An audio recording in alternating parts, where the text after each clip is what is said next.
Hello everyone and welcome back to another video on the channel. Today we're going to be talking about episode 4 of Invincible, a show that I did not know existed last week, and then I watched it last Friday, all 3 of the first episodes, and it blew me away. And so I'm going to be talking about this show every week because I feel like so much happens in every single episode because it is an animated show and you can do these things where you can go to Mars for an episode and just have a blast on this little side mission with Invincible, and with a lovable character like Mark, voiced by Steven Yeun. This show is just everything that I wanted in just entertainment in general. So we're going to get into spoilers for this episode, which, guys, if you have not watched this show, I highly recommend you guys check out the first 3 episodes. So spoilers for all of those.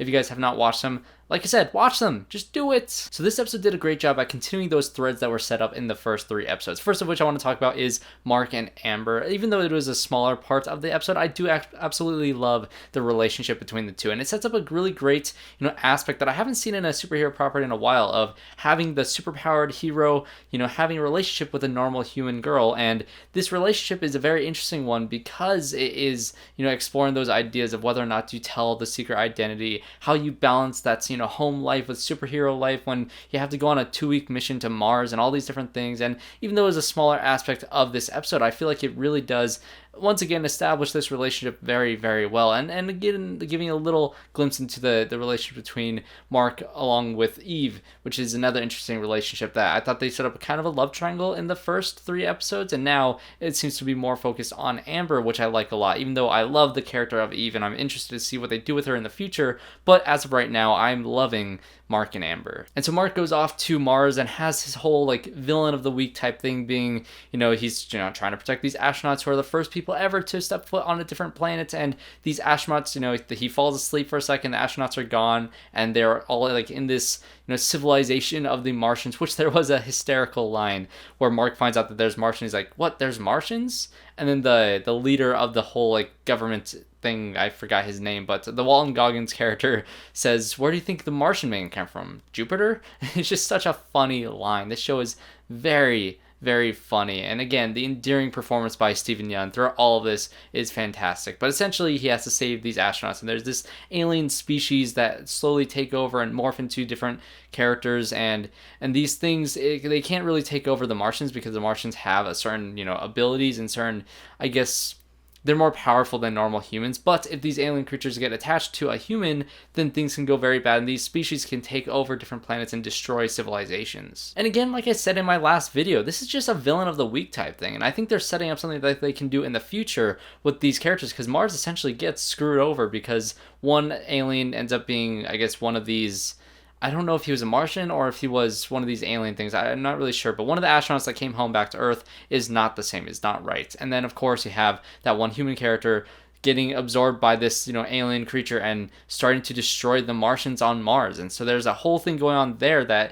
has to come back soon in the future. And this entire Mars storyline felt like a villain of the week type thing, but I feel like this is actually very important moving forward. And as fun as it is to see our main hero character doing their main hero things, the big thing about this episode and the main storyline is the storyline between, of course, Omni-Man being his weird type of character that he is, that I still can't quite put my finger on. And then, of course, you have Damien Darkblood, who is my favorite character so far in this show. First of all, I love Clancy Brown, which I praised him in my last video, but also his character is just so interesting because he's a demon from hell who's been brought back to Earth in order to, I guess, save his soul. And this is such a fascinating character idea, and I love the casting as this. This is perfect casting, and his character, again, is so fascinating because he knows Omni-Man killed the Guardians of the Globe in the first episode. He knows that. He can't really prove it just yet, but he's on his tail, and he has that suspicion, and he's planting seeds in Omni-Man's wife. He's planting seeds in the government, and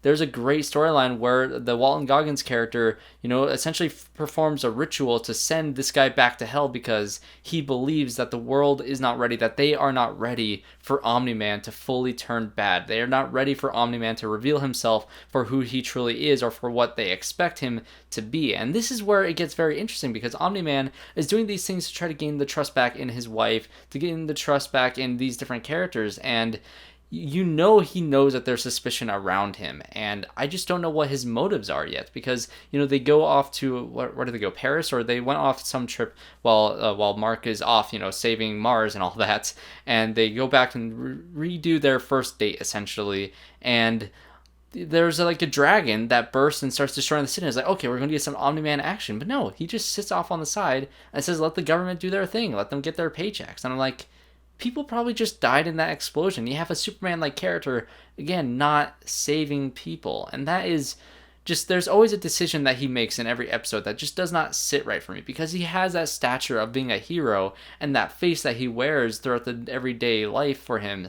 But there's something off with this guy. And I guess my main theory around this is that the Vultramites, are some super powered beings on this other planet, and they send off recruits to go save other planets like Earth, and Omni-Man is a recruit for Earth.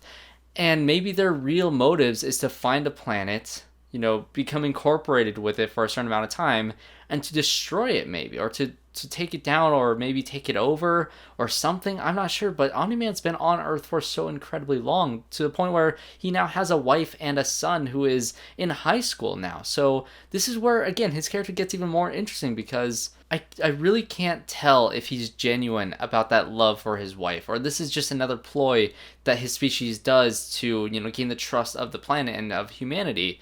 And I can't quite put my finger on this character. And again, if you guys read the comics, please don't spoil it for me, because this is a great mystery, and I cannot wait for things to, explode with the storyline. But they're building it very, very well, and there's not a single moment in this episode wasted. So, this video isn't going to be the longest in the world, because again, it's a 40-minute episode, and yes, a lot did happen, but I covered a bunch and most of the things in my first video. So go check that out, as well as, subscribe to the channel to watch more videos on Invincible. I am fascinated and just completely encapsulated in this show. It has hooked me from the ending of the first episode down to this point. And I also found out that there's a live action movie being in development. And I honestly don't know if that's going to be successful, because in a show format like this, you can do these different things. And how do you condense this storyline into one, 2-hour movie? I just don't know. It's kind of fascinating. Maybe they tackle one little, volume 1 storyline in the Invincible world and the Invincible comics, and that could be interesting.